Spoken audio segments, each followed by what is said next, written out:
Vamos lá agora à parte metabólica.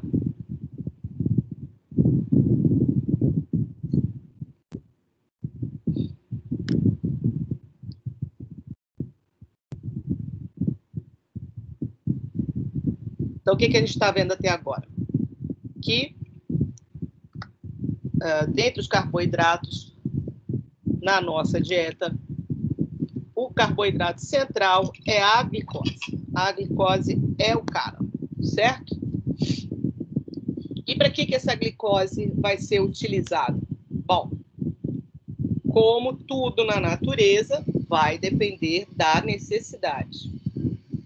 A gente viu, e a gente vai ver agora mais detalhes, que como nutriente, a glicose é extremamente importante e como qualquer nutriente energético, para poder fornecer energia, ela vai passar por um processo de oxidação. Sendo que a oxidação completa, a gente viu que sempre acontece no ciclo de Krebs, que é o ciclo do ácido cítrico, mas que antes de entrar no ciclo de Krebs, todo nutriente passa por uma oxidação parcial, que no caso da glicose é a glicólise, que é a conversão dela em piruvata. E a gente também viu, ainda mais cedo hoje mesmo, que os outros dois açúcares que estão bastante presentes na nossa dieta, que são a frutose e a galactose, também vão ser parcialmente oxidados pela glicólise, entrando aqui no meio da via. A gente também viu que quando a glicose estiver em excesso, ela vai ser armazenada.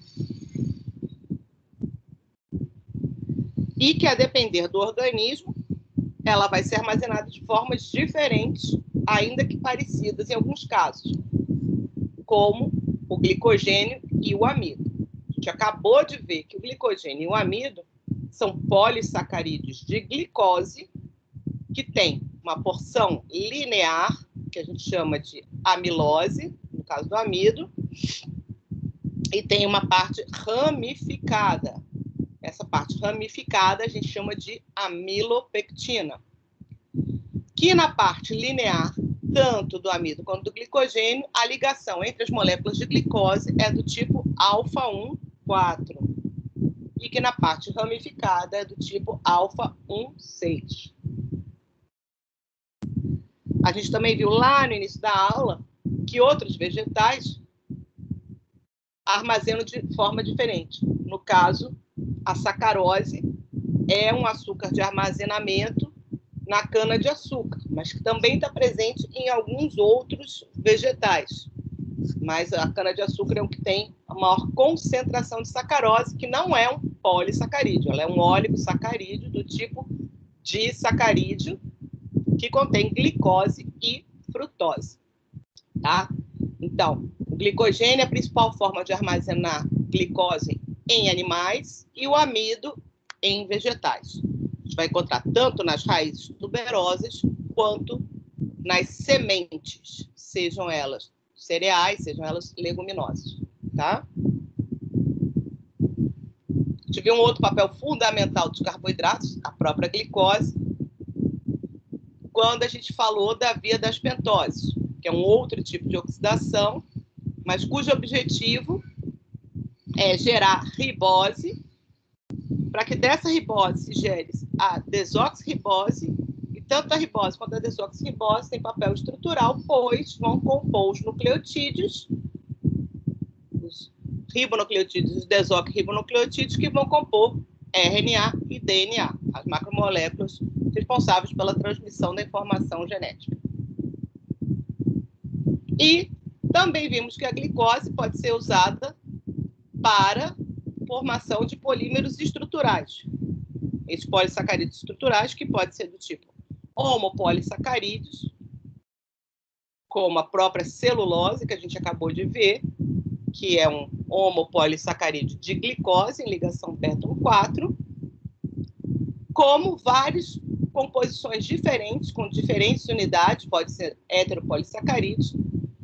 A gente vai ver isso na matriz extracelular, com aqueles açúcares modificados, as glicosaminoglicanas, por exemplo, e também em outros tipos de glicanas. Glicana é um nome geral para polissacarídeos de açúcar.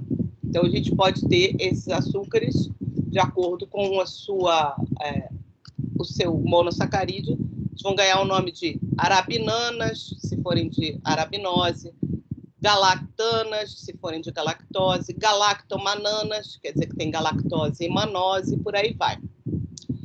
Em geral, esses polissacarídeos vegetais, eles funcionam como fibras na nossa dieta, pois a gente não tem enzimas que sejam capazes de digerir os tipos de ligação que a gente encontra nesses polissacarídeos, certo?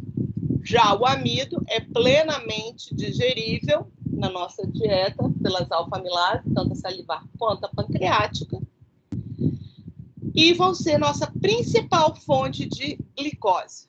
Ou seja, na nossa dieta, o que mantém a nossa glicemia é basicamente a glicose que vem da digestão desses polissacarídeos do tipo amido.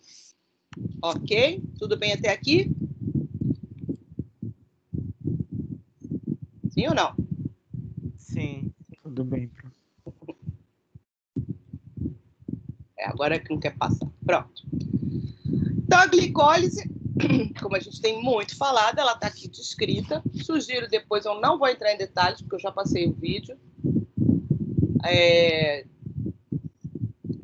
Mas aqui está mostrando o passo a passo. Ela é dividida em duas etapas, uma fase preparatória e uma fase de pagamento.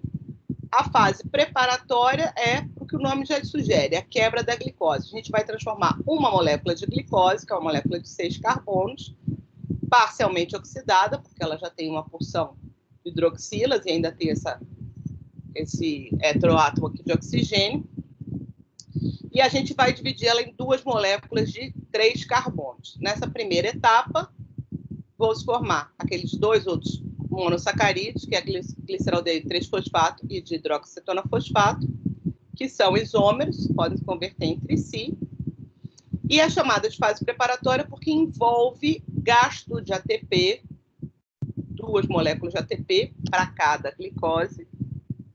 E esse ATP é utilizado para reações de fosforilação, que a gente já viu que são muito utilizadas em todos os processos celulares, tanto aqui comigo em bioquímica quanto em biologia celular.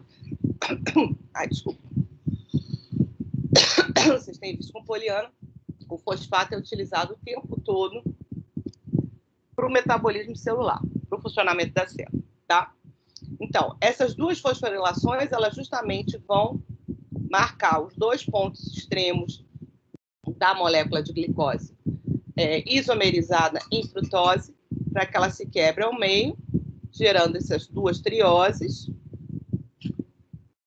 Ambas vão se isomerizar gliceraldeído 3-fosfato e, a partir daqui, vem a fase de pagamento, ou seja, é uma parte da via glicolítica, onde a gente vai gerar moléculas ricas em energia. No caso, o NADH, que é gerado aqui, nesta primeira reação, e depois o ATP. Aqueles dois fosfatos que foram inseridos, depois eles são removidos até o final.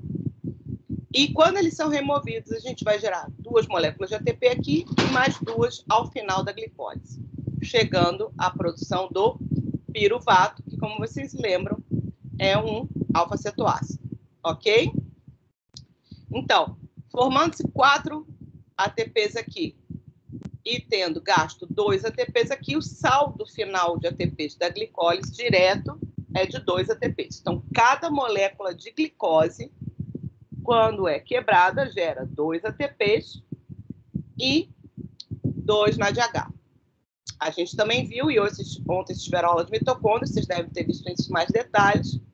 O NADH, como é uma coenzima transportadora de elétrons, vai entregar esse NADH lá na cadeia respiratória para o oxigênio, e isso aqui deve gerar mais cerca de 3 ATPs por molécula de NAD. Então, a oxidação completa da glicose vai gerar em torno de 32 ATPs. Ou seja, esses poucos ATPs que são gerados na glicólise, mais o tanto de ATP que vai ser gerado a partir do NADH, aqui da glicólise, e do NAD, do FAD e do GTP, que são gerados no ciclo de Krebs. Então, os destinos do piruvato vão ser, de novo, de acordo com a necessidade celular. A glicose entrou na célula, sofre glicólise, vai formar 2 moléculas de piruvato, daqui vão ser gerados 2 ATPs, que podem ser utilizados pela célula diretamente, mais os NADHs. Em condições aeróbicas e necessitando produzir mais ATP, esse piruvato vai acabar de ser oxidado, primeiro, sofrendo uma descarboxilação, a remoção daquela carboxila aqui no final, ó. Essa carboxila vai sair, e ele vai ser convertido em acetil, se ligando com a enzima A, vai entrar no ciclo de Krebs, que a gente já viu, onde vão sair os outros CO2 restantes, e vai ter a formação de NADH, FADH2 e GTP, tá? Então, essa é a oxidação completa da glicose quando houver condições de oxigenação adequadas e necessidade de formação de ATP. Se a gente tiver num organismo humano em situação de baixa oxigenação ou em condições totalmente sem oxigenação, a gente falou disso semana passada, quando, por exemplo, há isquemia, falta de perfusão sanguínea ou a completa obstrução, não será possível, então, prosseguir com essa via aeróbica. E esse piruvato, em se acumulando, a gente viu que isso é uma coisa que ocorre em modulação enzimática, pode impedir que a glicólise continue funcionando. Assim como esse NADH formado, se ele não for regenerado a NAD, lá na cadeia respiratória, ele também vai se acabar na célula. Não tendo NAD, eu não posso mais fazer glicólise. E aí, nessa situação, a célula é obrigada, pelo acúmulo de piruvato, então, partir para uma via alternativa, que é a via de fermentação lática. E aí ela vai converter o piruvato em lactato, regenerar o NAD e, com isso, continuar obtendo ATP a partir da glicólise. Esse tipo de reação acoplada à fermentação, a gente vai ver também em leveduras, por exemplo, quando elas fazem fermentação alcoólica.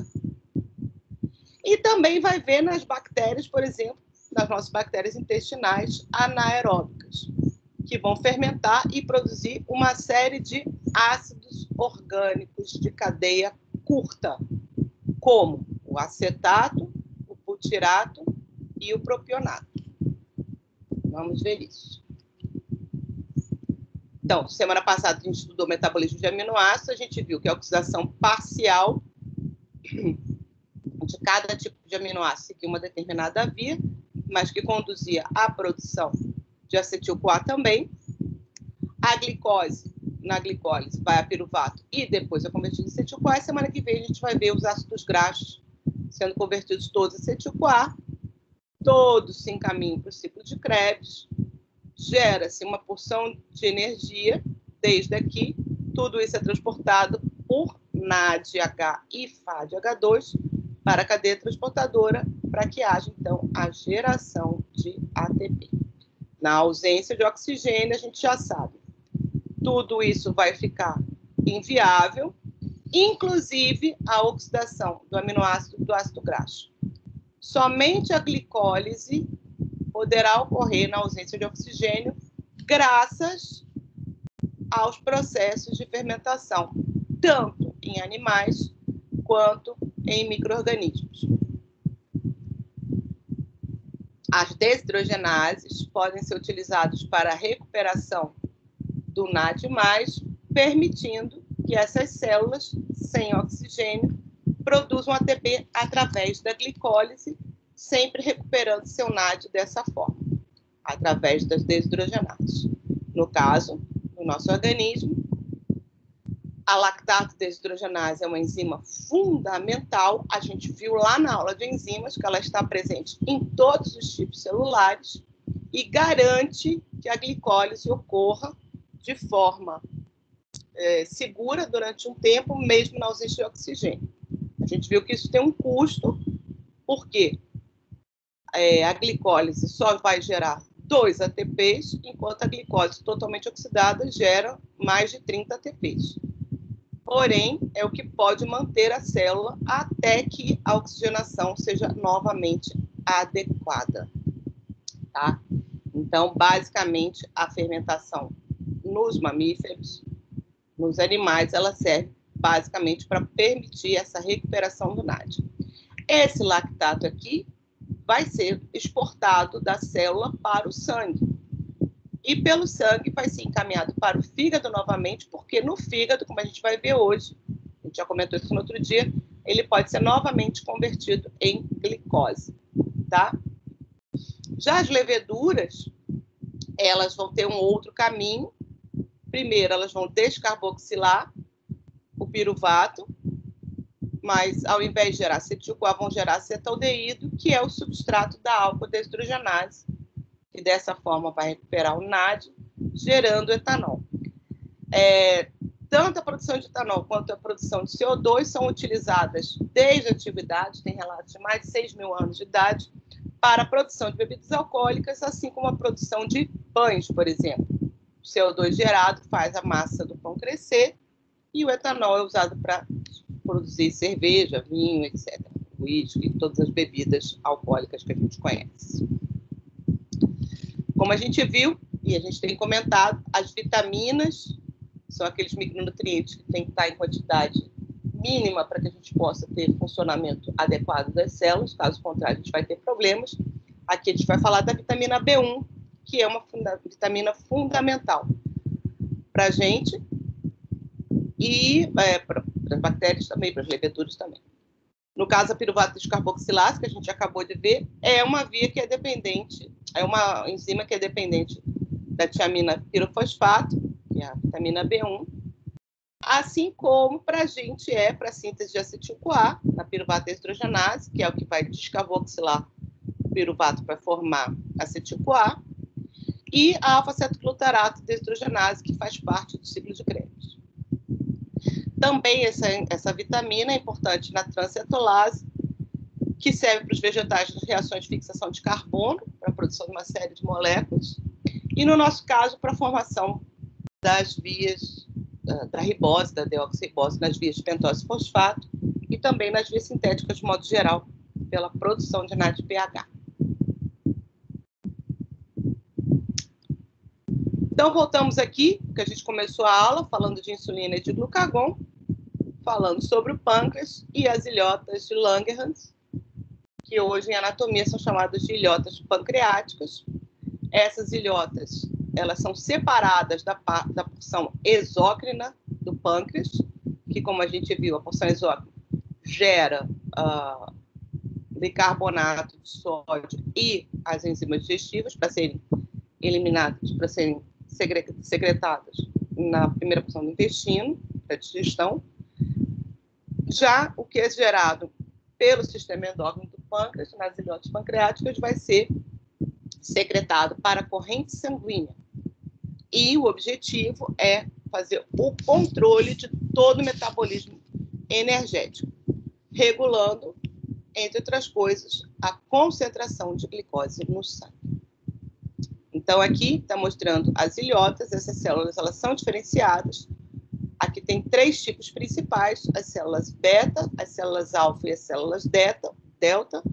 As células delta produzem somatostatina, que, entre outras coisas, vão regular a liberação de glucagon e de insulina no sangue.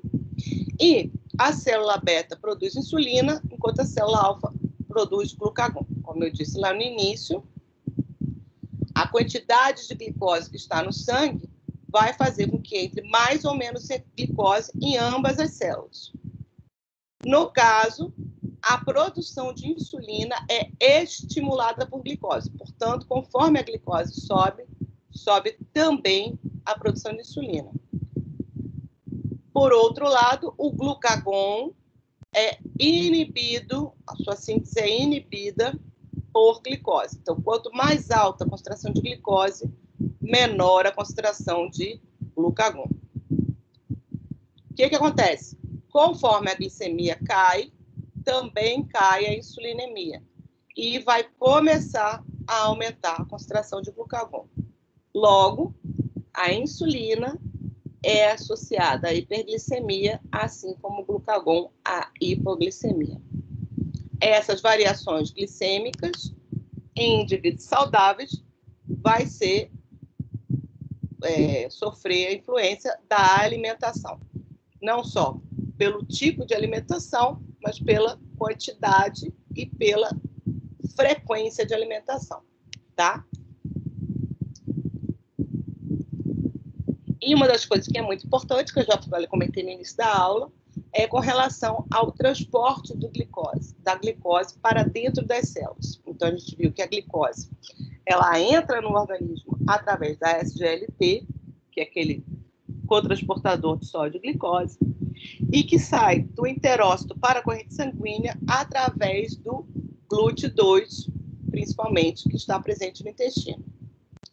Esse GLUT2 é o mesmo que é encontrado nas ilhotas pancreáticas, assim como no fígado, tá? Então, vai auxiliar nessa distribuição de glicose. O quanto de glicose estiver no sangue será percebido tanto pelo fígado quanto pelo pâncreas. Pâncreas e fígado vão trabalhar em conjunto para regular sempre a quantidade de glicose no sangue. O pâncreas, através da secreção hormonal, que vai fazer a sinalização para todos os tecidos, e o fígado, por armazenar ou utilizar a reserva de glicogênio que ele vai produzir em situação pós-prandial e vai utilizar no momento de jejum, tá? O transportador GLUT1, ele é ubíquo, o que quer dizer? Boa parte dos tecidos do organismo possuem esse GLUT. O GLUT3 está no cérebro e no testículo. O GLUT4 no músculo, tecido adiposo e no coração. E no intestino, a gente também tem GLUT5, tem GLUT7. No testículo, a gente tem outros tipos de GLUT, no fígado também.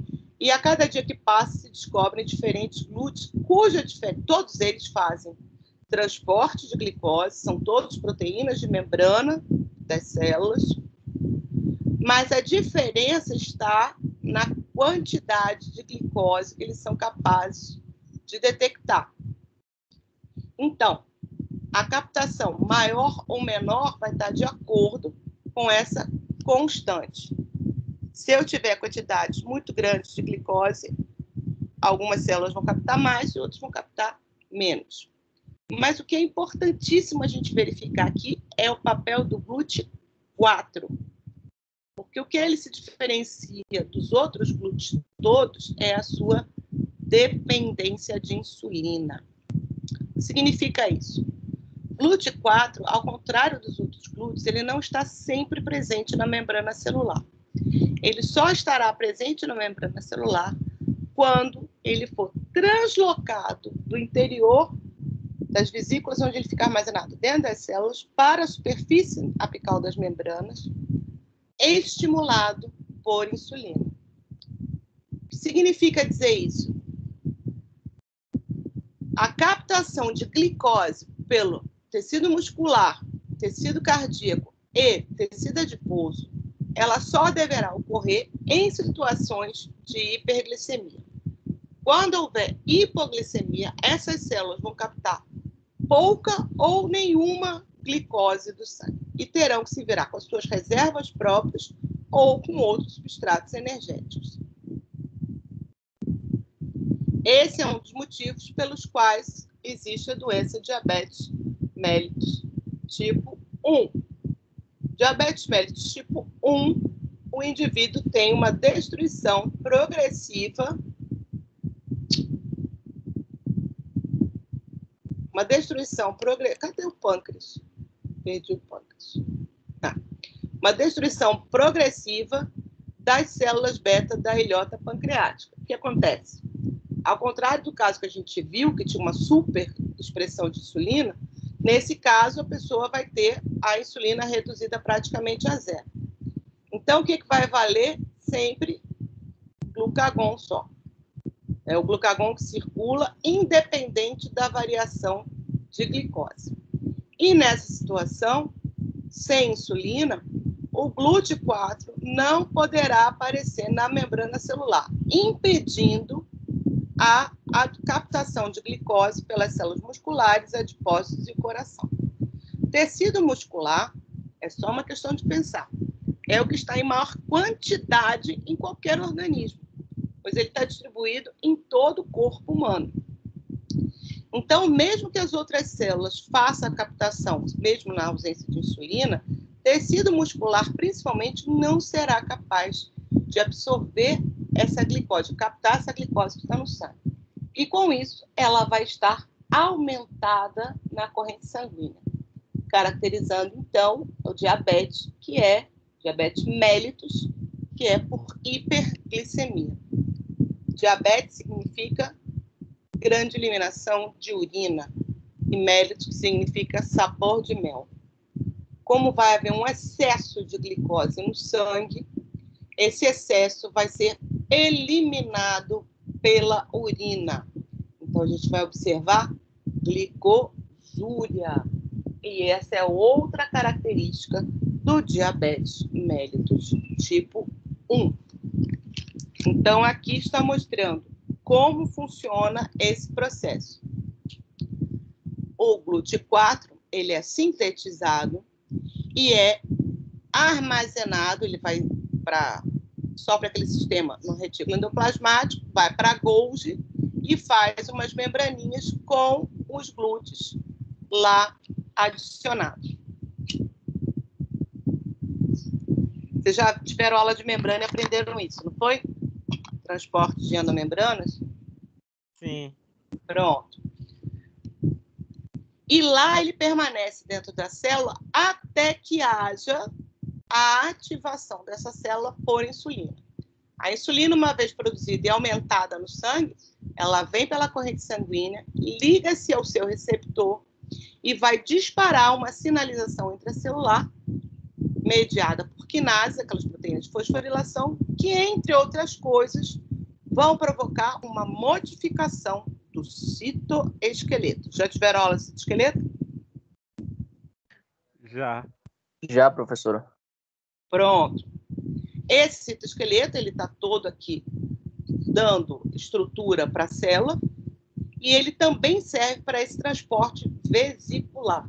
Ou seja, vai haver uma modificação desse citoesqueleto de forma a gerar como se fossem trilhos para que essas vesículas rolem pelo citoesqueleto até atingirem a superfície da membrana celular. Como a natureza dessa membrana é muito semelhante à dessa, vai ocorrer uma fusão. E quando ocorrer essa fusão, esses transportadores do tipo GLUT4 que estavam aqui dentro vão aparecer na superfície celular. E aí, a glicose que está passando pelo sangue pode, então, ser absorvida por essa célula. Que células? Os miócitos, tanto musculatura esquelética quanto cardíaca, e os adipócitos, que são as células do tecido adiposo. Quanto isso vai permanecer aqui enquanto houver estímulo por insulina? Conforme a glicemia for sendo reduzida, a produção de insulina também vai ser reduzida. E aí, você não vai ter mais essa ativação do receptor de insulina, o que vai fazer com que haja o processo contrário. Vai ocorrer uma invaginação desta membrana e essa vesícula ela vai retornar para o interior da célula, permanecendo até o próximo estímulo por insulina. E esse é o problema que ocorre no diabetes. Não tendo insulina, esse transporte vesicular não vai ocorrer e, portanto, não vai ocorrer o transporte de glicose para dentro da célula. Conseguiram entender isso? Professora, Diga. isso pode, assim, entre aspas, infartar o coração, mesmo que tenha oxigênio no sangue? Infartar o coração? Assim, Por quê? porque a glicose ela vai ser usada na respiração celular, né? Se a Ah, célula do... mas Entendeu? é só a glicose, o nutriente energético? Não, mas aparentemente é o principal, não sei. Por isso que eu perguntei. É o principal para o cérebro. Aí é que tá. A gente viu que a gente tem Ah, 3 nutrientes energéticos: aminoácido, ácido graxo e glicose. Não é? sim, sim. Ok. Se a glicose não entra, o que vai sobrar para o músculo? Ácido graxo e aminoácido. Exatamente. E lembra da aula de bioenergética? Quem é o mais energético aqui? Não é o ácido graxo? Sim, sim. Que forma Lembra que que... ele é o mais reduzido e é o maior? As moléculas de ácido graxo costumam ter 14 a 18 carbonos. A glicose só tem 6. Os aminoácidos têm de 6 a 8 carbonos. Então, o ácido graxo ele é maior, muito maior do que os dois, e é muito mais reduzido. Então, a produção de ATP pela oxidação completa de um aminoácido gera mais ou menos a mesma coisa que gera a oxidação completa da glicose, em torno de 30 ATPs. Enquanto um ácido graxo, sozinho, uma molécula de ácido graxo pode gerar 120, 140 moléculas de ATP. Certo? Entendi. Interessante. Então, Obrigado. o músculo usa muito ácido graxo como fonte energética. Por isso, o que se fala? Quando o sujeito precisa emagrecer, faça exercício físico. Aí a pessoa acha, mas eu não estou perdendo peso. Mas você olha para a pessoa, ela visivelmente está menos gorda. Por que ela está menos gorda? Porque parte do ácido graxo que estava no seu tecido adiposo foi consumido e ela gerou mais músculo. E o músculo vai consumindo, quanto mais músculo ela tiver, mais consumo de ácido graxo ela vai ter. Porque a demanda energética do músculo esquelético é muito alta. Pessoas que têm pouca massa muscular vão consumir menos ácido graxo, por isso elas vão acumular mais tecido adiposo. Você pode reparar, e repare quando você pegar um corte de carne, se você é carnívoro, você vai ver que no tecido carnívoro a gente tem grandes reservas de tecido adiposo, não é? Tem gente que gosta de comer aquele negócio. Com Picanha, certeza. eu detesto, né? Eu nem carne eu como mais. Mas aquilo ali é o quê? É tecido adiposo em quantidade, mas no meio da própria fibra a gente tem vários conteúdos de ácido graxo ali adicionados justamente para poder alimentar, nutrir aquele músculo que estava ali.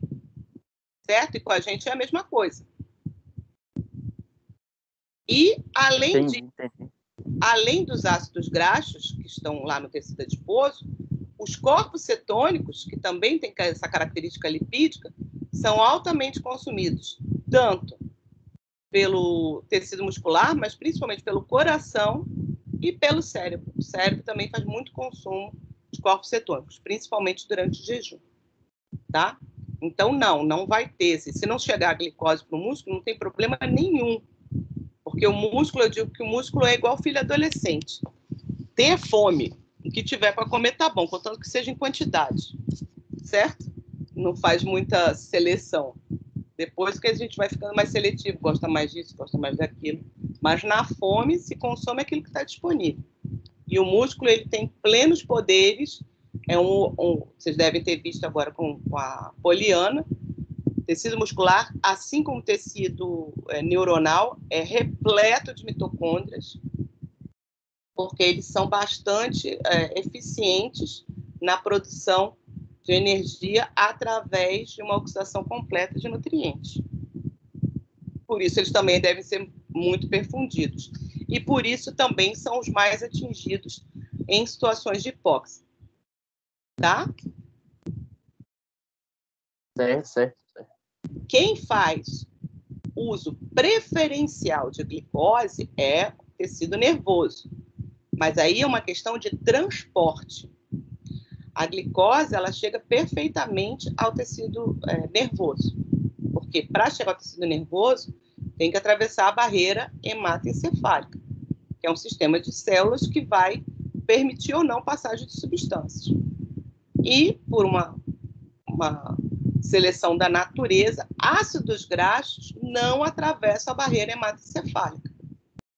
Então, a gente não consegue alimentar o cérebro com gordura. Os aminoácidos que estão no cérebro, eles basicamente são utilizados para a produção de proteínas e de neurotransmissores. Quase não são usados como fonte de energia. Por esse motivo, o principal substrato energético do tecido nervoso é a glicose. Por isso ela se ressente tanto, por isso que a gente vê os sintomas tão graves, neurológicos, quando a glicemia baixa. Porque o cérebro fica literalmente faminto. A gente percebe muito antes de qualquer coisa, a gente percebe sintomas neurológicos pela hipoglicemia, tá? Agora, os ácidos graxos não chegam ao cérebro, mas os corpos cetônicos chegam ao cérebro. Então, na falta de glicose ou na queda de glicose, o cérebro passa a consumir cada vez mais corpos cetônicos. E isso também é um indicativo para o cérebro que você está em situação de estresse. É um estresse para o cérebro consumir mais corpo cetônico e glicose. Isso indica quanto tempo você está em jejum. Tá? Tranquilo, interessante, tranquilo. É por isso, então, o coma é isso também, né? O coma é uma manifestação da falta de glicose, seria isso? Sim. Ou... Já você ficar inconsciente já é uma amostra disso. Porque quando você sofre um desmaio, qual é o objetivo do seu organismo? Parar sua função...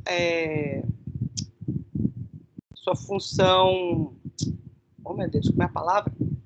Seria diminuir o gasto para economizar? Diminuir o gasto de energia com... me fugiu a palavra agora. Quando você faz o que você quer, entendeu? Fica só o que é autônomo. Tá? Você vai continuar respirando, batendo o coração, que são as coisas que lhe mantêm vivo. Agora, você não precisa ficar andando quando está faltando, sabe? Gastando energia com... O somático, né? O somático para. Isso. Então, aquilo que é voluntário, pronto. Aquilo que é voluntário e involuntário. Você só vai ficar com aquilo que é involuntário. Por quê? Você tem que ter o coração batendo, você tem que continuar mantendo sua respiração para você não morrer. Mas você não precisa se movimentar, porque músculo gasta muita energia. Então, você para o seu organismo. O coma já é um passo mais adiante, porque ele vai tentando parar a sua atividade cerebral. Certo? Que também inclui um gasto de energia. É o último recurso para tentar manter você vivo. Porque a gente sabe que o coma é muito grave, mas várias pessoas conseguem retornar do coma. Então, é um extremo que a natureza chega para tentar poupar energia de forma a manter você vivo. Até chegar ao ponto que pode ocorrer morte cerebral. Quando ocorrer morte cerebral, aí já era. A gente sabe que por mais que a gente mantenha por aparelhos, né, se o cérebro morre, o indivíduo morre. Não é assim? Então, coma é o limiar entre a morte total, vamos dizer assim. Ficar sem se mexer e com seu cérebro em atividade mínima, você ainda não está morto. Uma pessoa em coma não está morta. Ela só vai estar morta quando houver a morte cerebral. Entendeu? Entendi. A natureza, ela gosta dos extremos. E é muito interessante isso. E a ideia é sempre manter você vivo até o fim. Porque sempre há uma chance de recuperação, inclusive a partir do coma. A natureza é fantástica. Muito bem, a fermentação lática no câncer. Eu já comentei sobre isso lá no início. E a gente viu o que é o câncer. O câncer deve ter visto com Poliana direitinho, inclusive é a especialidade dela. Me lembrem aí o que foi que ela falou com vocês em relação a câncer.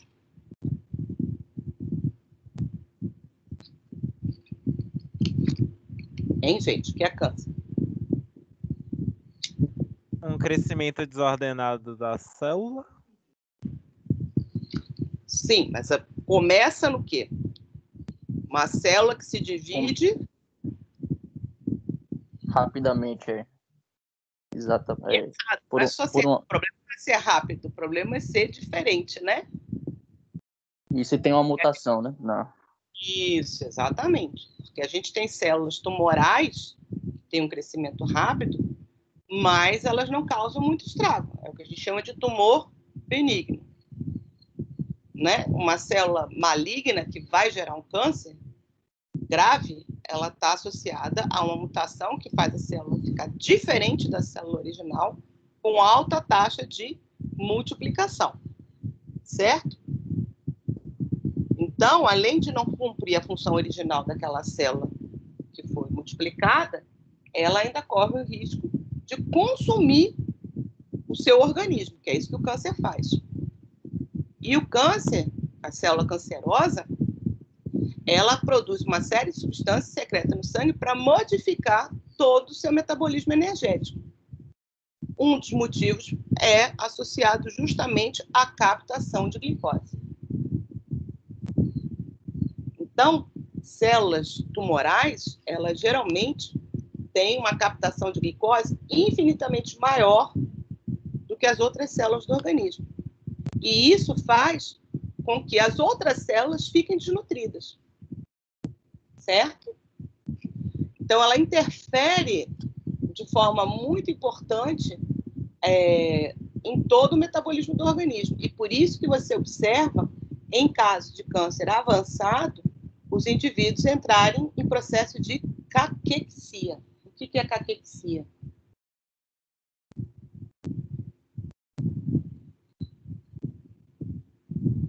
Ninguém sabe? O estado caquético, quando a gente fala um velhinho caquético, é um estado de desnutrição profunda. Quem vai falar de anorexia devia estar me respondendo isso, porque a anorexia nervosa conduz sempre a um estado caquético, onde há uma perda quase que completa de tecido adiposo, que ele é todo consumido pela hipoglicemia constante, e há um consumo elevadíssimo de tecido muscular esquelético.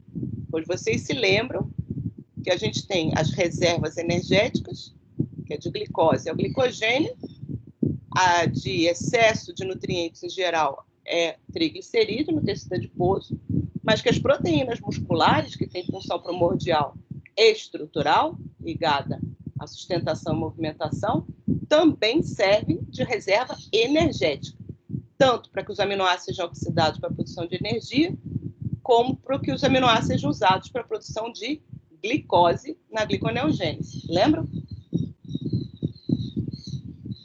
E o que vai acontecer no câncer? Essa captação elevada de glicose vai levar o indivíduo, mesmo que ele se alimente, a um estado de hipoglicemia constante. Então, o seu estímulo vai ser quase que o tempo todo por glucagon, que faz o quê? Utilização de reservas.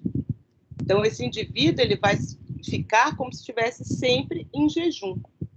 E um jejum cada vez mais grave, conforme a gravidade do câncer, em caso de metástase, por exemplo.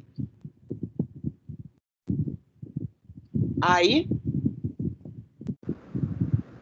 essas células cancerosas se tornam altamente fermentativas, produzem quantidades altíssimas de lactato, por isso elas são ricas em lactato deshidrogenase, e isso pode gerar tanto lactato que provoque até uma acidose lática em casos mais graves. Tá? Esse lactato, por sua vez, ele deverá ir para o fígado e ser convertido novamente em glicose para que as células captem novamente isso. A ideia de fazer a glicose é também manter a glicemia, né? Mas como a gente tem as células cancerosas em desenvolvimento, você muitas vezes não consegue e por isso há um consumo tão grande do tecido muscular. Porque só o lactato não é suficiente para gerar a glicose. Vai fazer proteólise muscular para que esses aminoácidos sejam usados para fazer glicose também. Essa figura eu já mostrei para vocês, não foi? Diga. Esse estado constante de glucagon, ele tem algum prejuízo para o restante das células que não são do tumor? É isso que eu estou falando. O glucagon vai estimular as vias de utilização de reserva, inclusive proteínas. Então, vai gerar uma proteólise muscular avançada, fazendo com que você perca massa muscular. Entendi. Vai conduzir a estado caquético e o indivíduo vai acabar falecendo. Uhum. Não é o que acontece em casos de nutrição grave? Mas esse glucagon, ele interfere nas outras células ou ele só está quebrando o glicogênio para oferecer... Não. Glucagon é hormonal, é um hormônio. Sim. O hormônio não quebra nada. Ah, Enzimas auxiliam em reações de hidrólise, em reações de quebra. Glucagon é um hormônio, assim como insulina é um hormônio. Glucagon não quebra nada.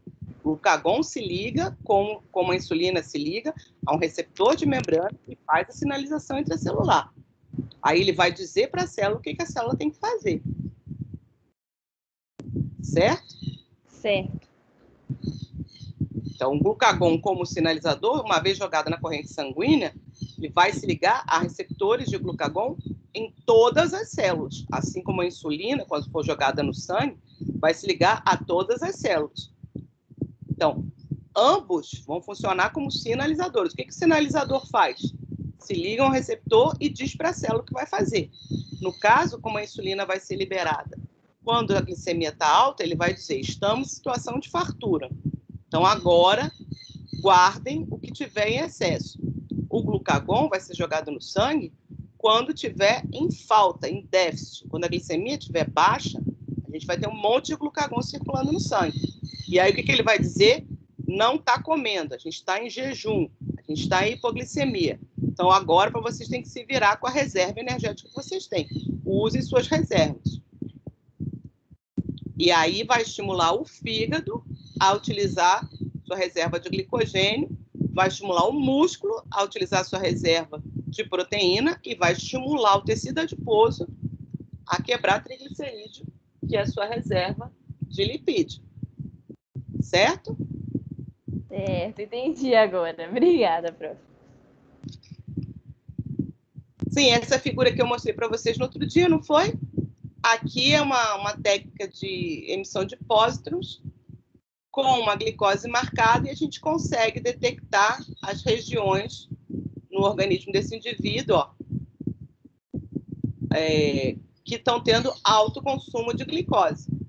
Como vocês podem ver, o consumo de glicose é sempre muito alto no cérebro, né? Mas a gente vai ver algumas regiões com consumo acima do normal. Essas regiões todas que aqui estão coloridas são regiões que estão com células tumorais instaladas. E aqui está vendo um consumo alto de glicose pelas células tumorais, inclusive na coluna. Está vendo? Então, esse aqui é um caso de metástase bem grave, que veio de um câncer de pele, que é um dos mais agressivos em termos de metástase. É um melanoma maligno. Sim, aqui do diabetes, que eu já tinha falado, né? Do defeito do diabetes, então, é justamente faltar a sinalização. Não tendo insulina, não há ligação ao receptor. Qual? Todos. Nenhuma célula vai ter insulina, apesar de ter o receptor. E aí, não tendo insulina, o receptor não vai estimular a célula a fazer o que ele tem que fazer, que é o quê?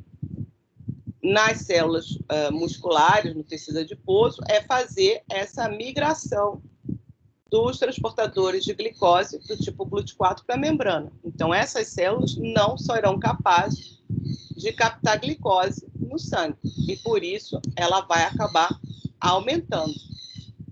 Vocês entenderam isso? Sim ou não? Sim, Pro. Professora, Diga. dá um aqui. Nem toda oxidação de ácidos graxos, por exemplo, em estado que a pessoa está com baixo nível de glicose ou alguma coisa do tipo, necessariamente vai gerar corpos cetônicos, né? Ou sempre vai gerar? Esse é assunto da próxima aula, mas eu posso lhe adiantar aqui. A produção de corpos cetônicos ela ocorre no fígado. Aí é um metabolismo bem específico do fígado e tem uma razão de ser. Mas aí eu prefiro te responder isso na próxima aula, que a gente vai falar de oxidação de lipídios. Pode ser? Beleza. Então, no caso do diabetes tipo 2, o que acontece? Não há um defeito no pâncreas de secreção de insulina. Na verdade, pelo contrário, é comum que o organismo, numa tentativa de controlar a glicemia, aumente a produção de insulina. Então, é comum no diabetes tipo 2 você ver a hiperglicemia associada a uma hiperinsulinemia. No caso do diabetes tipo 2, o problema está no receptor de insulina, que ou está em quantidade diminuída ou está defeituoso. Significa, lembra que isso aqui é um receptor de membrana, é uma proteína. Se essa proteína sofreu algum tipo de modificação, como costuma acontecer, ela não é mais capaz de reconhecer o hormônio que se liga a ela. E não sendo mais capaz de se ligar, ela não vai fazer sua função de qualquer forma. Então, ainda que tenha muita insulina no sangue e ainda que tenha muito açúcar no sangue, muita glicose no sangue, não vai ocorrer a ativação do receptor e mesmo vai ter o mesmo sintoma. Você não vai ter o transporte das vesículas de GLUT4 para tecido muscular e para tecido adiposo e vai se observar a hiperglicemia de qualquer jeito. Por isso, os tratamentos são diferentes. Diga. Como a obesidade influencia nesse receptor? Vamos deixar essa para a próxima aula também? Pode ser. Tá? Certo. Bom, voltando aqui ao amido.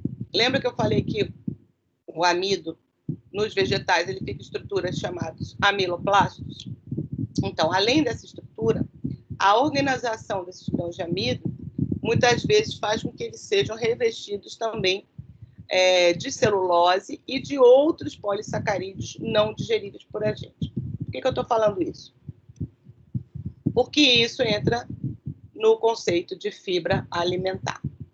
A gente acabou de falar que a gente tem polissacarídeos não digeríveis e que, portanto, não são absorvidos, não geram açúcares absorvidos. Em termos nutricionais, a gente divide isso em fibras solúveis e fibras insolúveis. Essas fibras solúveis são fibras que têm uma alta capacidade de retenção de água. E elas formam tipo um gel no intestino. São encontrados muitos em frutas e legumes. Então, isso é importante, inclusive, para transporte de água no nosso organismo. E, geralmente, essas fibras solúveis são aquelas fermentáveis pela microbiota. Isso melhora o trânsito intestinal e também melhora a absorção de uma série de nutrientes.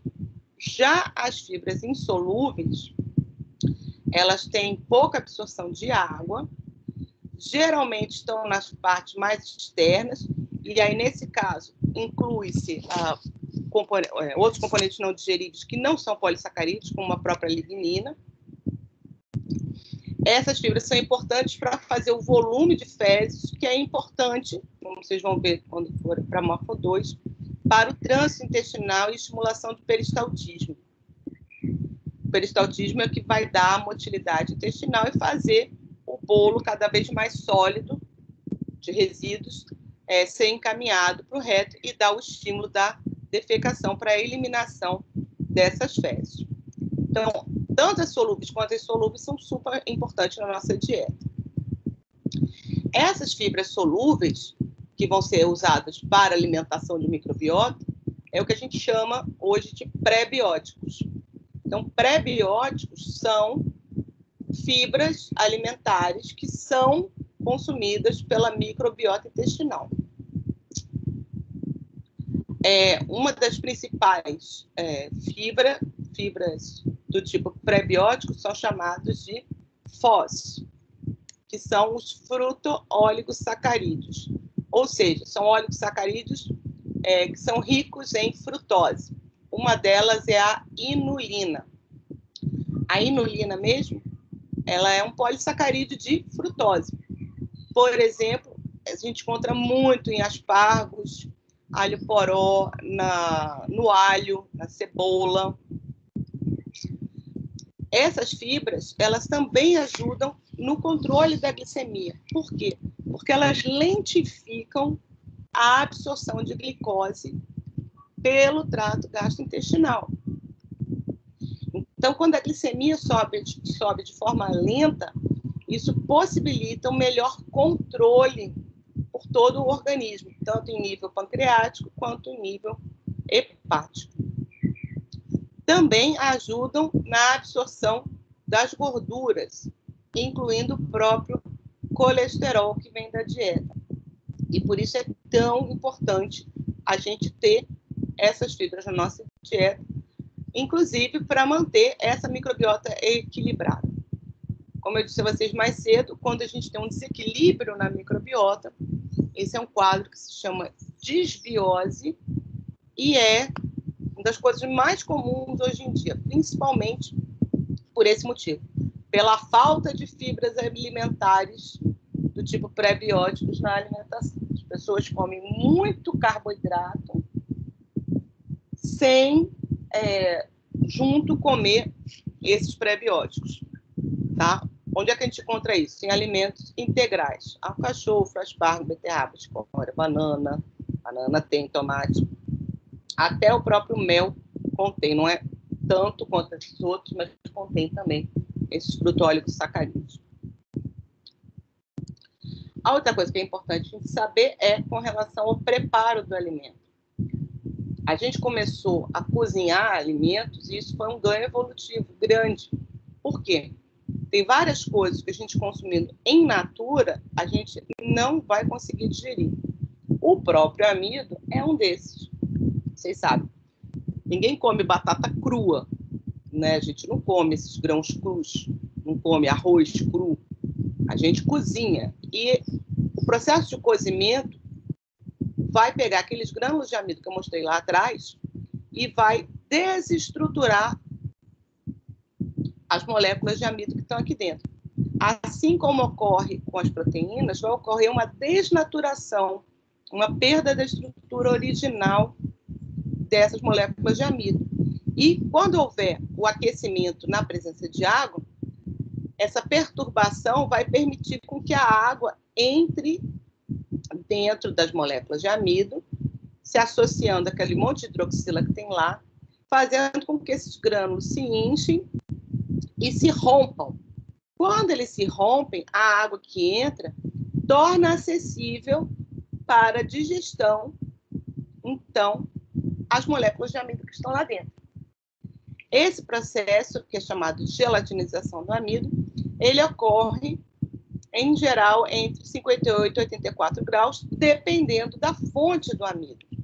Então, cada alimento vai ter uma temperatura ideal para que ocorra esse processo de gelatinização, que é o que a gente chama de cozimento. A gente percebe isso quando a gente, por exemplo, cozinha um arroz e a gente morde ele se ele está duro ou se ele está macio. Quando ele está duro, ele ainda está com o amido intacto.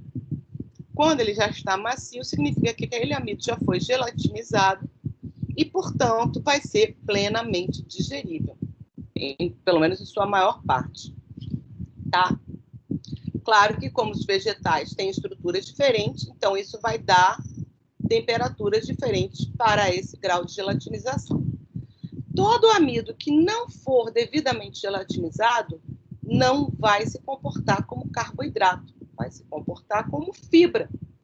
Por quê? Uma vez não estando disponível para digestão, para hidrólise pelas enzimas, ele não será digerido. Ele não sendo digerido, ele vai ser ou digerido pelas bactérias da microbiota ou vai ser eliminado nas fezes. Então, esse conceito de amido que não é digerido é o que a gente chama de amido resistente. E o amido resistente, então, tem um padrão de comportamento nutricionalmente falando, como fibra. Então, dependendo de como a gente faça o preparo do alimento, a gente pode ter um teor maior ou menor de amido resistente. Qual a importância disso? Aqui, negócio de fibra solúvel e solúvel. A importância disso está justamente ligada à alimentação dessa nossa microbiota. Ter uma porção de amido resistente no alimento é interessante porque isso faz com que haja uma maior disponibilidade de digestão pela microbiota. A microbiota que nós temos, a boa microbiota, né? Ela é muito afeita à digestão desse amido resistente e isso gera a produção de ácidos graxos de cadeia curta ou ácidos orgânicos de cadeia curta, como o acetato, o propionato e o butirato. E esses ácidos graxos, eles podem ser absorvidos pela gente, então, nutricionalmente falando, a gente continua absorvendo, mas principalmente são importantes para manter o pH do intestino estável, principalmente no intestino grosso. Qual a importância disso? Inibição do crescimento de células cancerígenas. O sistema epitelial ele tem uma alta capacidade de proliferação, porque como ele é muito sujeito à agressão, toda hora a gente tem renovação de tecido epitelial. Todo tecido que é sujeito a muitas multiplicações, ele tem uma chance, uma probabilidade maior de, num processo de mitose, gerar alguma célula defeituosa, incluindo células cancerosas. Uma das formas que se tem, então, de controlar isso com relação à epitélio intestinal é justamente mantendo essa microbiota saudável, porque essa microbiota saudável irá fazer fermentação, produzir grandes quantidades de ácidos graxos de cadeia curta, que vão manter o pH do intestino num pH, numa acidez, que vai impedir que essas células proliferem. Então, como eu disse mais cedo, alterações, desbiose intestinal, uma alteração da microbiota intestinal, ela é muito importante porque ela pode gerar problemas graves. E um dos problemas comuns associados à má alimentação, com baixo teor de fibras pré-bióticas, com desequilíbrio dessa microbiota intestinal, é o câncer de cólon. Tá? Aqui está mostrando um experimento que é bem bacaninha, até antigo, mostrando três tipos de fibras presentes na nossa dieta. A arabinogalactana, como eu falei para vocês, é um polissacarídeo de arabinose e galactose. A xilana, que é um polissacarídeo de xilose. A pectina, que é um... Oh, meu Deus. Esqueci agora, mas é um polissacarídeo também, mas esqueci qual é a unidade. E o amido. Lembrando que o amido, parte dele é digerível, mas esse amido que está ainda com pouco gelatinizado, que se comporta como amido resistente, é fermentado pelas bactérias da microbiota. Uma das bactérias, um grupo de bactérias mais importante, chamado de bifidobactérias, quando apresentadas a essas quatro fibras, né, vão gerar quantidades diferentes dos três principais tipos de ácido graxo de cadeia curta: o acetato, o propionato e o butirato. O acetato tem 2 carbonos, 3 e 4 carbonos. Desses 3 ácidos graxos de cadeia curta, o butirato, por outros estudos, tem sido mostrado como dos principais nesse efeito protetor contra o câncer de colo de intestino, certo? E aí o que se observa? todas essas fibras são fermentadas pelas bifidobactérias, que são as bactérias benéficas da sua microbiota. No entanto, a fibra que dá uma maior quantidade de butirato é justamente o amido resistente. Você vê que todas elas produzem, mas produzem em quantidades pequenas, produzem quantidades maiores, geralmente de acetato e, em segundo lugar, de propionato. E aí, por isso é que se mostra da importância desta fibra. Então, o amido ele não é importante só como fornecedor de glicose, mas também porque a gente sabe que tem uma parte desse amido, que é o amido resistente, que se comporta como fibra pré-biótica, que vai ser importantíssimo para prevenção de câncer de colo de intestino. Viu que legal? Entenderam isso? Aham. Sim, professor. E a outra questão associada a a presença de fibras nos alimentos é justamente a questão do índice glicêmico. O índice glicêmico, a partir da década de 80, foi muito debatido e até hoje ele é utilizado com pequenas variações, que é justamente isso. O quanto de um carboidrato, aquela pergunta que alguém me fez lá no início. Estava escrito lá, carboidrato e açúcar. Pois é, isso tem a ver muito com esse índice glicêmico. É carboidrato porque é um polissacarídeo ou é um oligosacarídeo, em termos bioquímicos. Mas em termos nutricionais, o quanto esse carboidrato vai virar glicose e o quanto esse carboidrato vai ser fibra. Isso diz respeito ao índice glicêmico. O índice glicêmico, então, é isso. O quanto de um alimento, uma vez que digerido e absorvido, vai aumentar a sua glicemia. Isso tem a ver com o quanto de glicose que foi efetivamente absorvida, tá?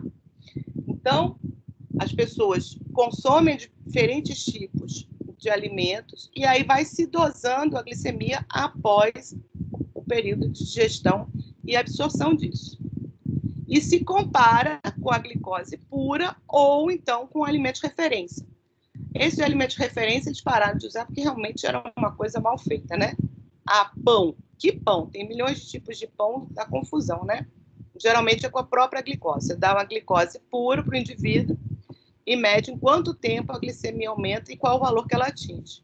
Depois você pega um alimento, dá para a pessoa comer, de diferentes formas de preparação, e observa o quanto a glicemia aumentou. Em que tempo e em que quantidade, tá? Então, isso vai depender sempre da qualidade do alimento, do seu teor de fibras, e também, obviamente, da constituição do seu próprio sistema intestinal. Alimentos com alto índice glicêmico, a pessoa vai consumir com a própria glicose, é só o tempo dela absorver, ela vai ter um pico de elevação da glicemia e ela rapidamente vai reduzir, porque vai ser distribuída pelos tecidos. Quando o alimento é rico em fibras e a absorção é lentificada, a gente não tem uma elevação tão grande desse pico, então a glicemia não fica tão alta e, ao mesmo tempo, você fica mais tempo com a glicemia num valor médio, que é muito mais interessante, porque, como a gente viu lá atrás, picos na glicemia também indicam picos de insulina, que também não é interessante. O organismo ele não lida bem com variações bruscas. O organismo ele se adapta melhor a processos onde ele possa fazer as devidas adaptações com tranquilidade. E isso garante a saúde do indivíduo. Pro, Oi? em relação àquela lentidade... Aquela lentidão. Desculpa. Aquela lentidão da absorção do carboidrato. Eu também posso afirmar que está diretamente ligado à complexidade dele? Sim. Sim. Porque o que é essa complexidade? É a quantidade de carboidratos não digeríveis que tem lá, que são as fibras. Ah. Certo?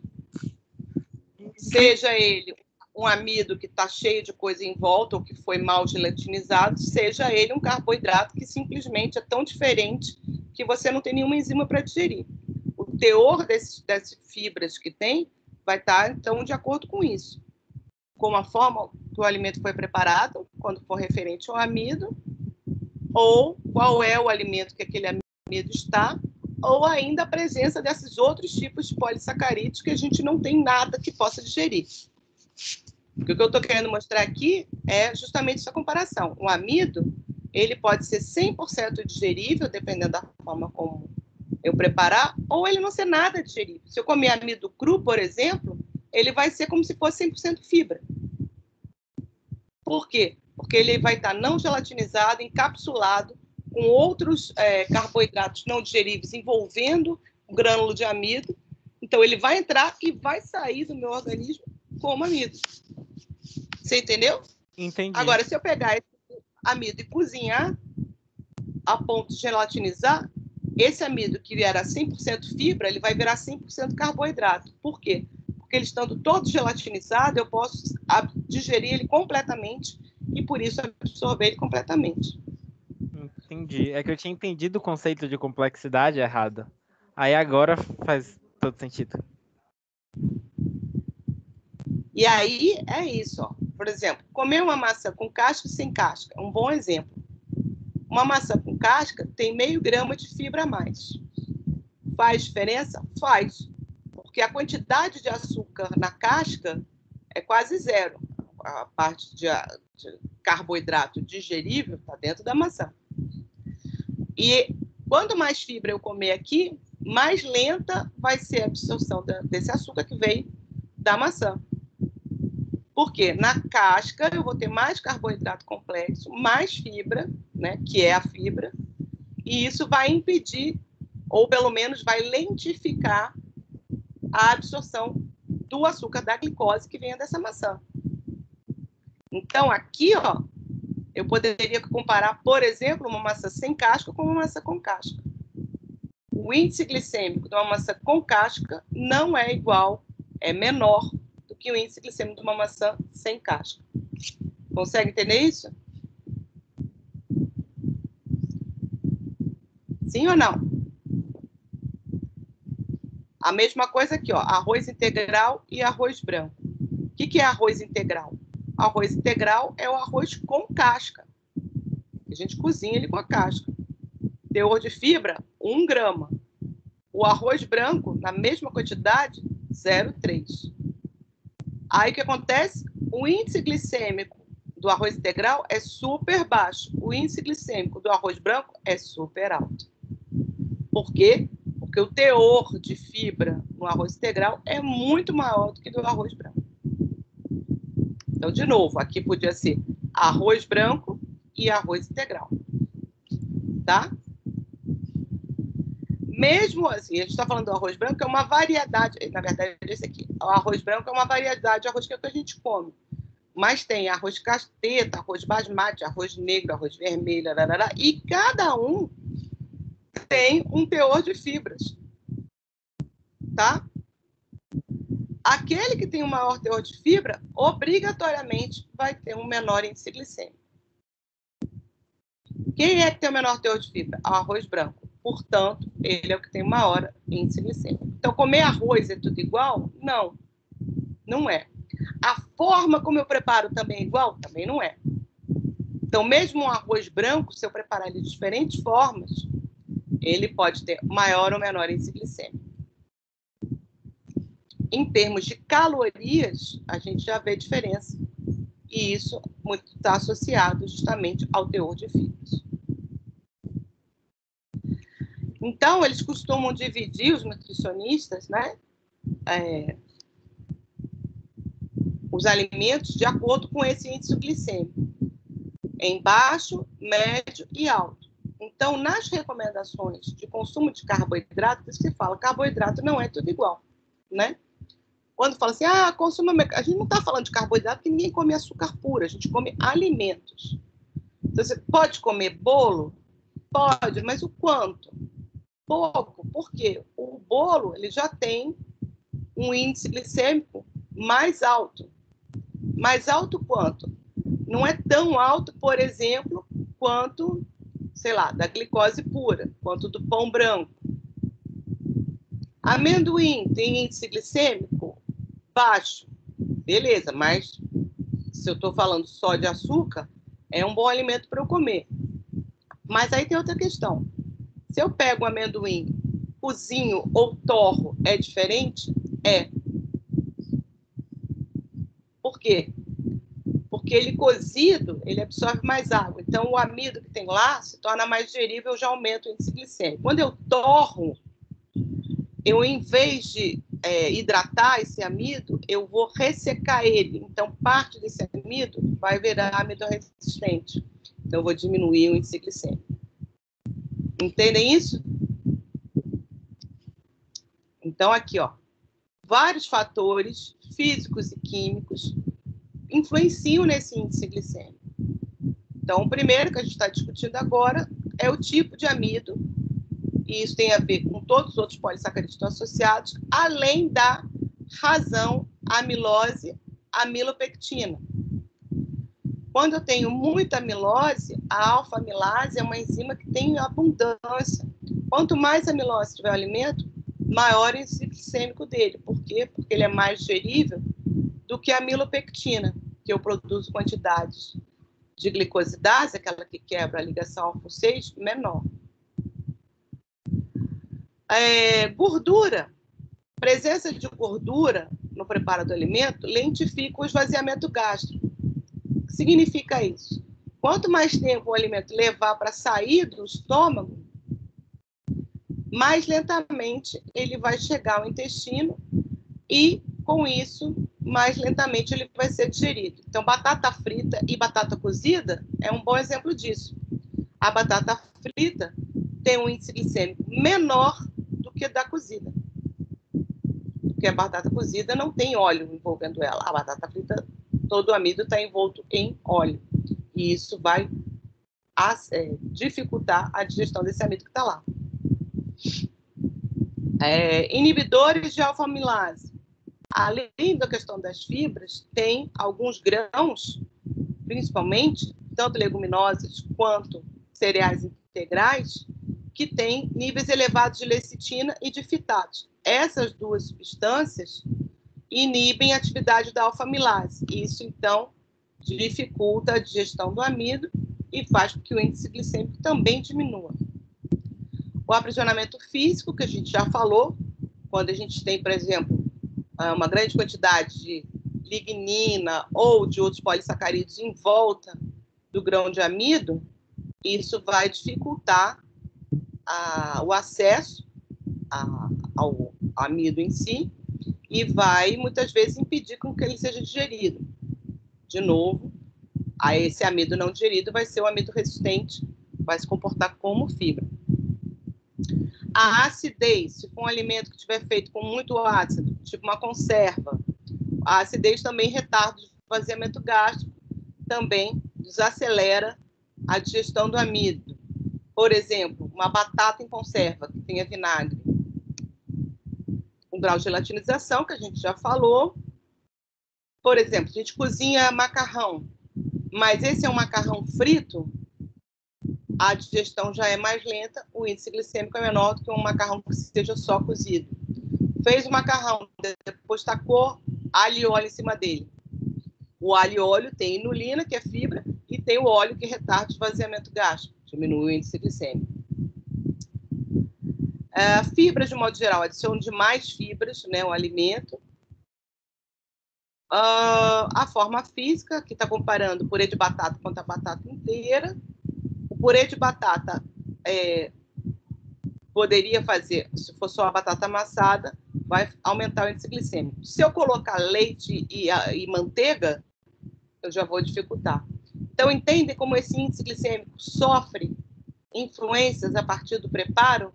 Porque, dependendo do preparo, isso vai influenciar no tempo de digestão e na quantidade de absorção da glicose em si. Então, aqui é só comparando índice glicêmico alto, médio e baixo. Então, acima de 70 é considerado alto, médio entre 55 e 69 e baixo abaixo de 55, 54. Batatas, dependendo como elas forem, o mesmo tipo de batata, diferente tipo de batata, óbvio, tem índice glicêmico diferente, e dependendo da forma como eu faça, eu posso ter desde batatas com alto índice glicêmico até com baixo índice glicêmico ou índice glicêmico médio. Tipo, como eu falei, caso da batata frita, ele acaba tendo um índice glicêmico menor do que, por exemplo, uma batata cozida. E aqui, então, comparando-se justamente o índice glicêmico alto com o baixo. Então, tem a ver com a quantidade de glicose absorvida e o tempo que ela leva para ser absorvida.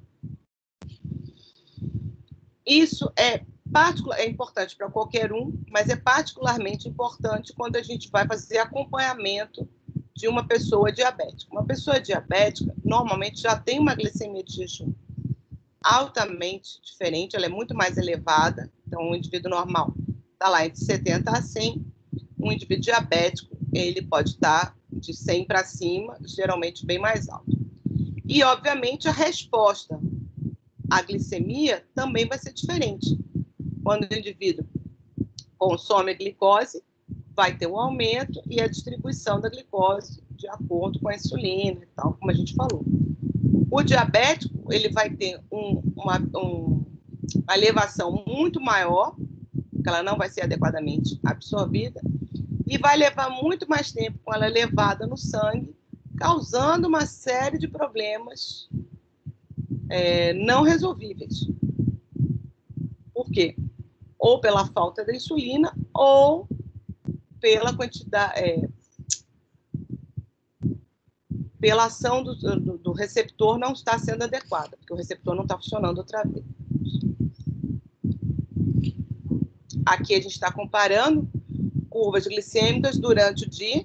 Então, como eu falei, durante o jejum, a gente tem quantidades muito baixas de açúcar, de glicose no sangue. O indivíduo obeso geralmente tem um pouquinho mais, já tem a glicemia um pouco mais elevada que o indivíduo não obeso. A depender do momento do dia, o que vai acontecer? Vai ter essas variações, sempre que a gente come, a glicemia sobe, desce, períodos de jejum ela está baixa, períodos pós-prandiais ela está alta. No entanto, o que observa-se no obeso é que ela tende, principalmente durante o dia, a sempre atingir patamares maiores do que o do indivíduo não obeso. Isso vai gerar picos de glicemia maior, de insulina, maiores do que o indivíduo não obeso. E isso, com o tempo, pode gerar uma dessensibilização dos receptores de insulina, respondendo à pergunta que alguém fez lá atrás com a relação da obesidade com o diabetes. Isso é um dos múltiplos fatores que pode fazer com que a obesidade gere diabetes do tipo 2. Olha só. Aqui é a curva glicêmica. Olha a curva insulinêmica. Aqui o indivíduo saudável. Olha qual é a resposta da insulina para o indivíduo obeso. Esse excesso de insulina vai gerar uma série de novas adaptações celulares que pode conduzir a uma resistência à insulina, gerando diabetes tipo 2. Aqui mais um comparativo entre a glicose pura, né, a variação após consumir glicose pura, e aqui uma batata cozida. Repara, a batata cozida tem praticamente o mesmo valor, a mesma absorção, mesmo índice glicêmico da glicose pura, certo? Aqui embaixo está uma pasta, macarrão do tipo noodle. Vocês sabem o que é noodle? Noodle é aquele macarrão tipo miojo. Aquilo é um macarrão que ele é de fácil cozimento, porque depois que a massa é preparada, ela é frita e seca com gordura. Ele é um macarrão mais gorduroso, então tem o problema da gordura, mas do ponto de vista de glicemia, ele é um macarrão que tem um baixo índice glicêmico, porque o fato do amido estar aprisionado na gordura reduz o tempo de absorção dessa glicose após a digestão. Dificulta a sua digestão e nisso faz com que o seu índice glicêmico seja menor.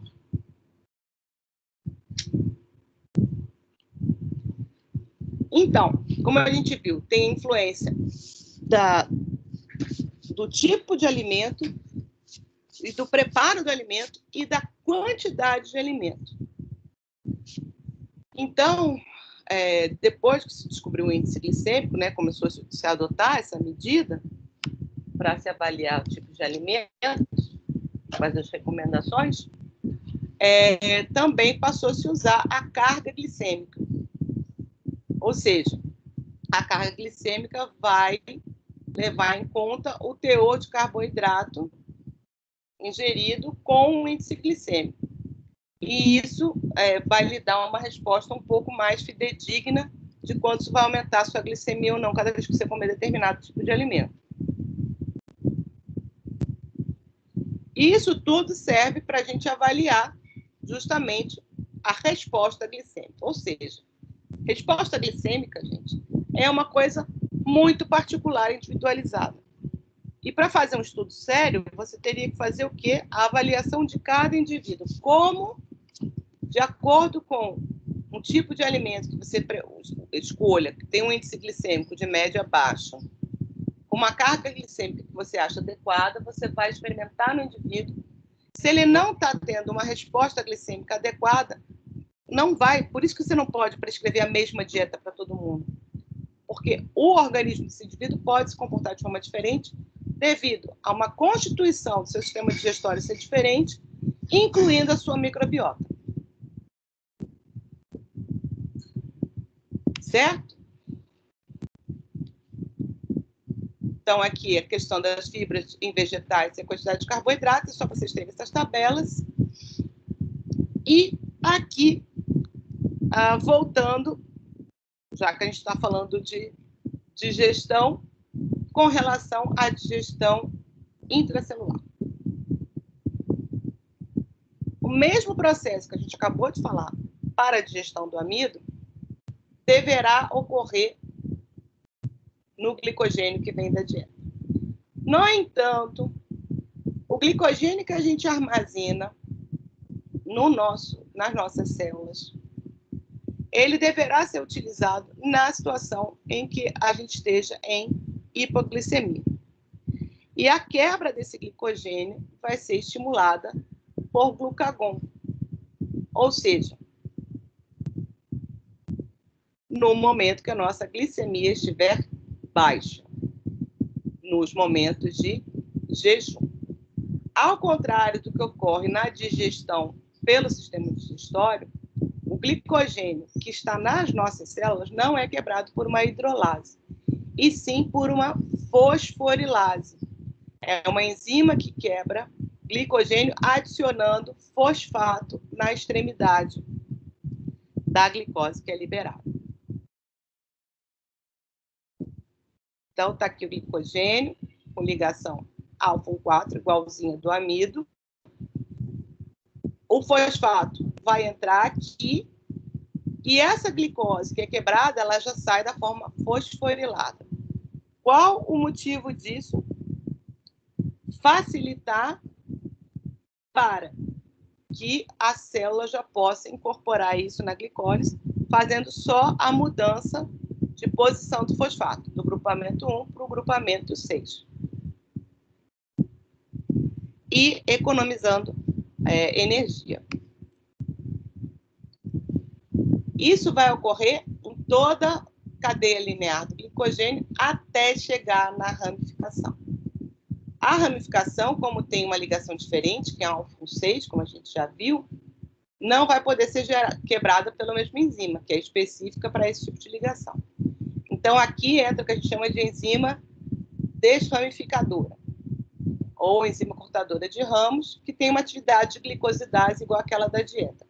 Aí essa daqui é a única que é a hidrolase, ela vai liberar uma glicose livre e depois volta a ser quebrado pela fosforilase. Isso é que a gente chama de glicogenólise. Há uma diferença importante entre a glicogenólise hepática e ocorre nos outros tecidos, incluindo muscular. No tecido muscular, esse glicogênio vai ser quebrado e a glicose liberada, tanto a fosforilada quanto a não fosforilada, vão ser utilizadas para produzir ATP nas células musculares durante o jejum. Já o glicogênio quebrado no fígado vai ajudar na manutenção da glicemia durante o jejum. Então, o glicogênio é armazenado em quantidade no fígado e é uma das formas que a gente tem de manter a glicemia durante o jejum. O que quer dizer que pessoas com problemas hepáticos correm o risco de ter hipoglicemia, que é o que se observa em muitos alcoólatras, por exemplo, que já estão desenvolvendo cirrose. Na cirrose, você vai perdendo a função hepática e dentre as suas funções, você perde essa função da regulação da glicemia. Então, aqui é só mostrando mais de perto, né, a quebra do glicogênio. No caso, o fígado pode, então, liberar essa glicose, porque existe uma enzima no fígado que também está presente nos rins. O rim também é capaz de fazer manutenção da glicemia, e faz, a gente vai ver isso depois, mas não agora, porque ambos, tanto o rim quanto o fígado, possuem esta enzima aqui, é a glicose 6-fosfatase. E o que ela faz? Ela tira o grupamento fosfato da glicose, a glicose livre, então, pode sair por um transportador de glicose e ir para a corrente sanguínea. No músculo e nos outros tecidos, não há essa enzima, por isso que a glicose que é produzida fosforilada vai ser utilizada a glicólise para a produção de energia. E existem doenças associadas ao metabolismo de glicose que estão ou ligadas a enzimas que sintetizam glicose ou, por exemplo, que é a mais comum, justamente a glicose 6-fosfatase. Então, o indivíduo, ainda que ele consiga quebrar o glicogênio com o fígado, ele não consegue exportar essa glicose para o sangue. E aí o indivíduo vai apresentar hipoglicemia, muitas vezes, e também vai ver um fígado aumentado, porque o glicogênio vai ficar, não vai conseguir ser quebrado, e isso vai fazer com que o fígado aumente de tamanho. Vai acabar gerando insuficiência renal, porque o rim, como eu disse a vocês, também consegue produzir glicose, vai acabar ficando sobrecarregado pela falta de função do fígado. Se essa glicogenose atinge músculo cardíaco ou músculo esquelético, o que vai acontecer? Pode levar à morte, se for atingir o músculo cardíaco, porque você vai ter problemas durante o jejum, aproveitamento de energia, e pode gerar miopatias ou, como no caso, a distrofia muscular. Por quê? Porque o músculo não vai ser adequadamente suprido das suas necessidades durante o período de jejum. Tá? Existem várias outras, eu nem vou entrar aqui, é só para vocês conhecerem.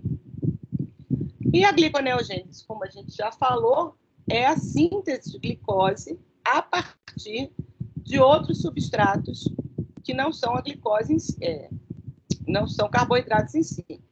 Então, lactato, a gente tem falado, o lactato nos humanos, nos animais, é uma das formas que a gente tem. O lactopiruvato se transforma em lactato nas células. Quando chega ao fígado, ele sofre o processo contrário. Ele se transforma em piruvato, entra no ciclo de Krebs, mas aí para gerar intermediários que podem ser convertidos depois em glicose e ser lançado novamente no sangue. Então, os aminoácidos glicogênicos são aqueles que quando são desaminados, geram intermediário ciclo de Krebs, também são utilizados para a síntese de glicose nos animais. E por isso que o glucagon estimula a proteólise muscular, para quebrar a proteína muscular, liberar aminoácidos para que esses aminoácidos possam ser utilizados para a produção de glicose e manutenção da glicemia durante o jejum. Em vegetais, a gente consegue fazer esse processo a partir de gordura. Em animais, não. A gente não consegue fazer glicose a partir de ácidos graxos. A gente não tem essa via. Por isso que, independente do indivíduo estar obeso, ele pode ter problemas de hipoglicemia, caso seu fígado esteja afetado, por exemplo. Então, os aminoácidos glicogênicos, como a gente viu no outro dia, não são todos, mas são aqueles que podem ser transformados diretamente em piruvato ou em intermediários, esses 4 intermediários do ciclo de Krebs. Os que não podem ser transformados em glicose são chamados de cetogênicos, e eles só podem produzir corpos cetônicos e, portanto, não podem ser convertidos em glicose. Tá? A via da gliconeogênese, ela utiliza algumas enzimas da glicólise, mas não todas, porque tem algumas enzimas que são irreversíveis. E aí, no fígado e no rim, a gente possui enzimas, incluindo a glicose 6-fosfatase, que eu já falei ainda agora, que vão permitir tanto o fígado quanto os rins fazer gliconeogênese, a partir de lactato, a partir de aminoácidos glicogênicos e também a partir do glicerol, que a gente só vai ver semana que vem. Então, semana que vem eu vou voltar a esse assunto com mais detalhes. Aqui é só mostrando a via a partir do lactato, a relação com via da ureia. Sim, e aqui mostrando os glóbulos vermelhos, que são sempre fermentativos, pois eles não possuem mitocôndria, são um dos maiores produtores de lactato constante. Do dia que a gente nasce, a gente morre. A gente sempre produz lactato nas hemácias. Esse lactato é captado pelo fígado para fazer glicose. E o músculo, como a gente já viu na aula passada, uma vez tendo liberado aminoácidos das suas proteínas, pode transportar esse esqueleto de carbonato na forma de alanina até o fígado, e lá no fígado a gente faz gliconeogênese, produz glicose, essa glicose depois pode ser reaproveitada pelo músculo. Essa via que forma lactato e o lactato gera glicose no fígado é chamado de ciclo de Cori. E esse daqui é o ciclo glicose-alanina que a gente já tinha visto semana passada. E aqui vai entrar na parte de síntese de glicogênio, que eu vou deixar para a gente começar na próxima aula, porque como eu vou falar de vias de armazenamento, a gente vai falar de metabolismo de lipídios, aí eu vou aproveitar para a gente partir daqui, que aí eu falo da síntese de glicogênio e depois eu falo da síntese de ácidos graxos e de lipídios para armazenamento, tá? Agora já são quase 6 horas, mas isso é só o finalzinho, eu parto daqui desse final. Eu quero que vocês deem uma olhada. Aqui, ó. Semana que vem a gente vai falar de estado alimentado e vai voltar a falar de jejum. Agora, com o que vocês já sabem de aminoácidos e de carboidratos, vocês já podem começar a fazer a atividade de portfólio de hoje, que vai servir também para a semana que vem, tá? Então, essa atividade que eu passei aqui no portfólio de hoje, que era um mapa mental, falando sobre jejum e glicemia pós-prandial e hiperglicemia, vai ser a última atividade que eu vou passar para o portfólio, tá? Porque ela é um fechamento da parte toda de metabolismo, que agora só falta encerrar com o metabolismo de lipídios, que a gente vai falar das vias de síntese de armazenamento de energia, por isso a gente vai falar de glicogênio, vai entrar na parte de lipídios e da utilização no jejum, e aí vamos falar dos corpos cetônicos que a gente tem tanto comentado aqui. E aí a gente encerra o componente relacionado à bioquímica. Tá certo, gente? Ou caiu a internet?